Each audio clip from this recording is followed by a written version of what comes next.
여러분 반갑습니다. 자, 이번 시간에는 내부 통제 및 금융 소비자 보호 단원으로 들어가 보도록 하겠습니다. 자, 이제 먼저 내부 통제하고 준법 감시 파트를 한번 볼 텐데요.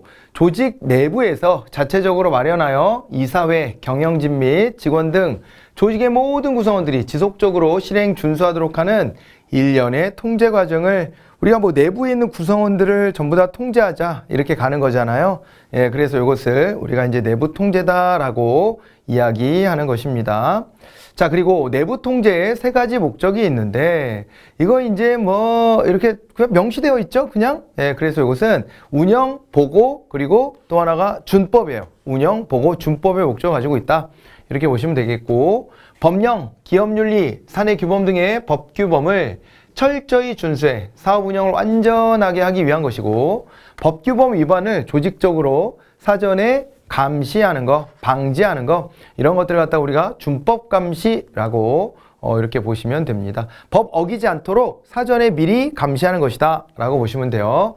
이게 이제 준법 감시가 되고, 내부 통제 기준의 준수 여부를 점검하고 내부 통제 기준을 위반하는 경우 이를 조사하는 등 내부 통제 관련 업무를 총괄하는 자가 바로 이제 이런 거죠. 준법 감시를 총괄하는 자, 준법 감시인, 이렇게 해서 우리가 부르고 있습니다. 그래서 내부 통제의 준수 여부 점검하고 기준을 위반하면 조사하고 하는 이런 업무를 담당하는 것을 준법 감시인이라 한다. 이렇게 봐두시고요.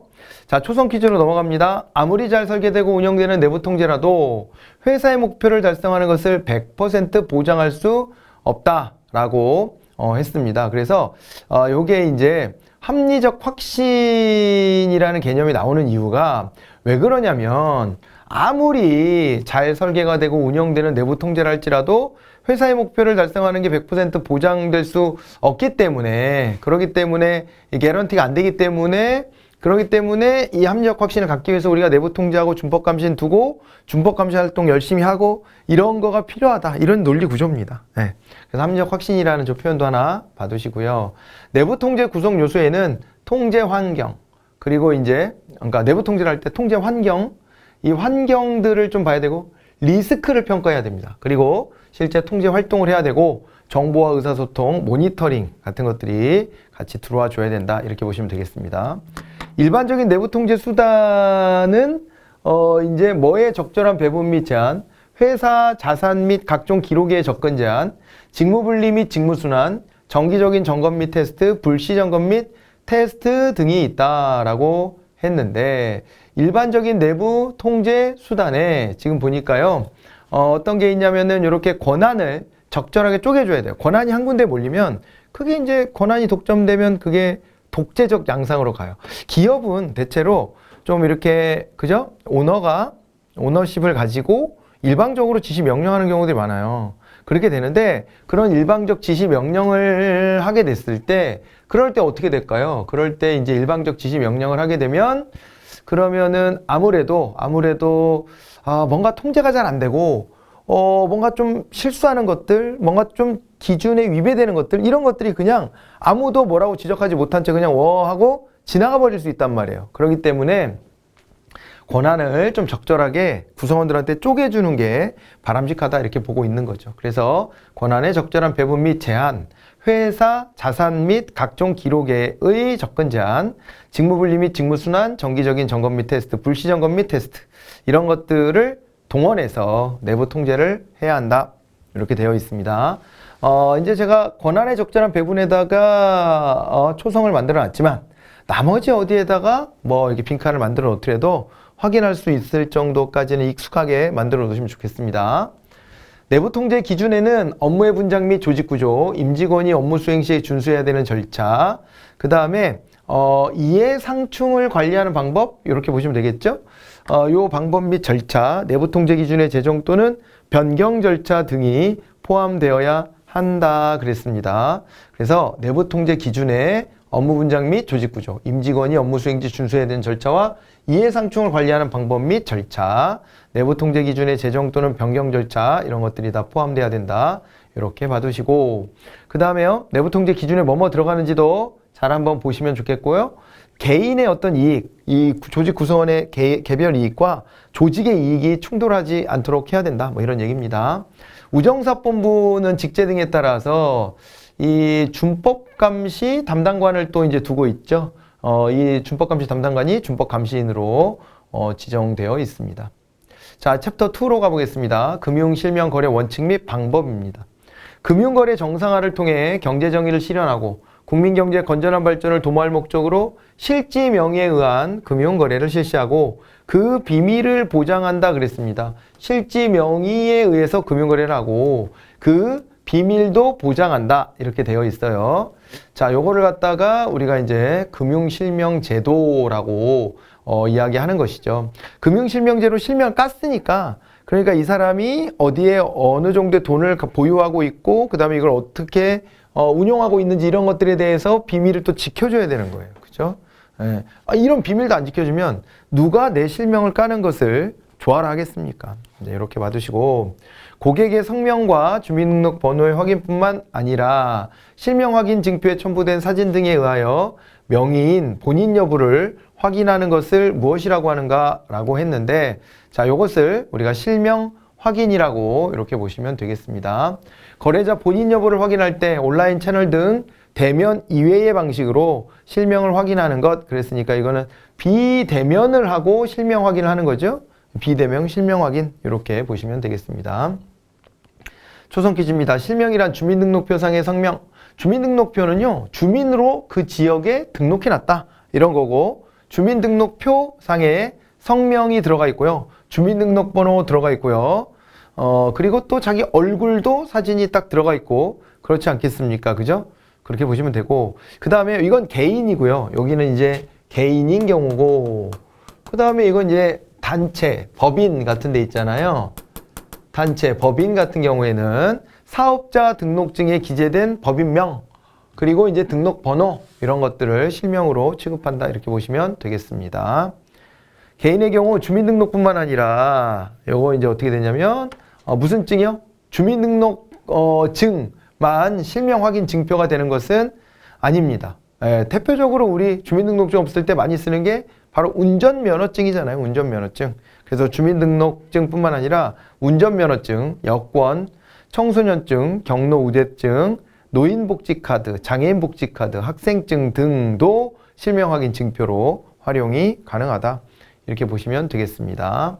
자, 그 다음에 외국인인 경우에는 외국인 등록증이 또 있지만은 여권이 아주 대표적이죠. 여권 등이 실명 확인 증표가 된다. 이렇게 확인하시면 되겠습니다. 계좌를 개설할 때마다 실명 확인 증표 원본에 의하여 실명을 확인하여 거래원장, 거래신청서, 계약서 등에다가 뭐를 표시해요? 실명을 확인을 필했다. 이런 것을 이제 표시하고 실명 확인필을 표시하고 확인자가 날인 또는 서명하면 됩니다. 근데 이거는 뭐냐면요. 한번 개설해 놓은 계좌의 계속 거래 시에 실명 확인을 매번 할 필요는 없어요. 근데 여기는 계좌 개설 시마다라고 했어요. 계좌 개설할 때에는 그때마다 전부 다 실명 확인을 꼭 해야지 실명 확인 제도에 부합하는 것입니다. 자, 이제 그 내용이고요. 대리인을 통하여 계좌 개설을 할 경우 이제 뭐가 첨부된 위임장을 징구한다라고 했냐면 인감증명서가 들어가줘야 돼요. 인감증명서. 왜냐하면 대리를 통해서 계좌 개설한다면 계좌 개설이라는 이 실명 확인을 반드시 해야 되는 이 과정인데도 불구하고 대리인이 온 거잖아요. 그렇기 때문에 이게 이제 본인이 직접 등판하지 않았기 때문에 이게 자꾸 이제 의심스러운 상황도 우리가 예비하지 않으면 안 돼요. 그렇기 때문에 인감증명서를 첨부한 위임장을 징구하도록 해야 한다. 이렇게 봐두시면 좋겠습니다. 그 다음 인감증명서, 위임장, 가족관계 확인 서류 등 징구 서류는 사유 발생일 이후 발급분을 징구하고 유효기간은 발급일로부터 요거 3개월 이내로 제한한다. 이렇게 봐두시면 되겠습니다. 이게 원래 뭐 이런 거는 경험 많이 해보셨을 수 있어요. 실제로 3개월 이내에 서류로 떼어와라. 이렇게 해가지고 미리 진작 떼어놨던 거 다 돈 들여서 떼어놓고 발품 팔아서 다 가서 떼어놨는데도 불구하고 그런 것들에 대해서 효력 없음. 이렇게 이제 그렇게 좀 거절당하는 경우도 있거든요. 그래서 이게 3개월 내로 이제 제한되는 거 이것도 확인하시고 대리인을 통하여 계좌 개설을 할 경우 본인 및 대리인 모두의 실명 확인 증표와 첨부된 위임장의 진위 여부 확인을 위한 인감 증명서 및 그 다음에요. 이거는 본인 서명 사실 확인서 이런 것들을 제시받아서 실명 확인을 또 해 주어야 합니다. 그러니까 본인의 실명 확인 증표도 필요하고 근데 이제 본인의 실명 확인 증표는 주민등록증 직접 들고 가라 이렇게 하기가 어려운 경우도 있으니까 그때는 이제 복사본으로 해서 사본으로 대체할 수가 있고 대리인도 자신의 실명 확인 증표 가지고 와야 되고 그 다음에 첨부된 위임장의 진위 여부 확인을 위해서 위임장에 도장 찍혀 있거나 서명돼 있을 거란 말이에요. 그러면 그와 관련해서 인감증명서 또는 본인 서명 사실 확인서 이런 것들을 제시받아서 맞구나. 실제 본인의 의사가 있었구나. 대리를 이렇게 맡기려고 했구나. 라고 하는 형태로 해가지고 실명 확인을 할 수 있다. 이렇게 봐두시면 되겠습니다. 가족이 대리하는 경우도 있죠. 그래서 가족 대리 시 신고하는 가족관계 확인 서류는 주민등록 등본이 있고요. 가족관계 증명서가 있습니다. 이것도 유효기간은 발급일로부터 3개월이 되는 것입니다. 비대면 실명 확인도 가능하죠. 왜냐하면 요즘에는 온라인상에서 인터넷 뱅킹이나 모바일 뱅킹 같은 것들을 통해 가지고 그래가지고 이제 이 계좌도 트고 막 이렇게 한단 말이에요. 그렇기 때문에 비대면 상태로도 실명 확인할 수 있어야 된다 이것이에요. 그래서 비대면 실명 확인은 거래자의 실명 확인 증표 사본 제출, 거래자와의 영상 통화를 하는 것도 하나의 방법이에요. 예, 영상 통화 등 또 그리고 작년까지는 영상 통화만 나왔었는데 올해는 실시간 원격 얼굴 인식 기술 등을 활용한다. 이 부분까지 같이 포함이 되었습니다. 그래서 이렇게 거래자와의 영상통화 등 접근 매체, 전달 업무, 위탁기관 등을 통하여 실명 확인 증표 확인, 금융실명법상 실명 확인을 거쳐 거래자 명의로 금융회사에 이미 개설된 계좌와의 거래를 통한 확인 뭐 이런 것들이 방법들이 쭉 나와 있습니다. 접근 매체, 전달 업무, 위탁기관들이 있어요. 요즘에는 뭐 네이버, 카카오톡 이런 데들을 통해 가지고도 자기의 실명을 막 확인하기도 한단 말이에요. 그런 것들도 있고 그 다음에 이미 개설된 계좌에 뭐 이제 1원 보내주면서 거기 예금 주명이 뭐라고 돼 있나요? 뭐 이런 식으로 해서 물어보기도 한다 그랬습니다. 자 그리고 기타 이에 준하는 새로운 방식도 있을 수 있는데 이 중에서 2가지 이상의 방식을 같이 활용해서 해야 한다 라고 되어 있는 겁니다. 예, 그렇게 봐두시면 되겠네요.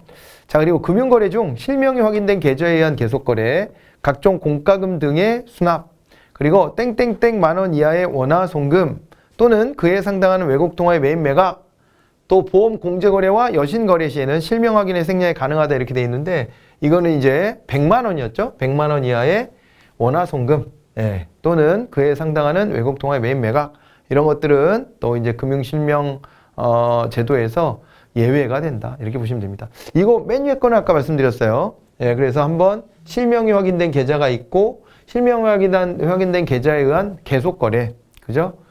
각종 공과금 등의 수납, 100만 원 이하의 원화송금, 또는 그에 상당하는 외국 통화의 매입 매각 이런 것들 다시 한번 이렇게 꼼꼼히 보시기 바랍니다. 그리고 보험, 공제거래나 여신거래 시에 실명 확인의 생략이 가능하다 이렇게 봐두시면 되겠습니다.